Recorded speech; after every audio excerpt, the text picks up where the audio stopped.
تعریف سمت کا خیال نہ کرتے ہوئے کسی متحرک جسم کے ذریعے طے کردہ حقیقی راستے کی لمبائی کو فاصلہ کہتے ہیں۔ فاصلہ غیر سمتی مقدار ہے۔ Very good. کسی سمت کا خیال نہ کرتے ہوئے کسی متحرک جسم کے ذریعے طے کردہ حقیقی راستے کی لمبائی کو فاصلہ کہتے ہیں۔ سمت کا خیال نہ کرتے ہوئے جسم کے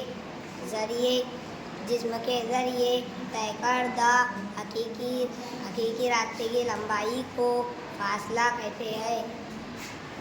سمت کا خیال نہ کرتے ہوئے کسی متحرک جسم کے ذریعے طے کردہ حقیقی راستے کی لمبائی کو فاصلہ کہتے ہیں۔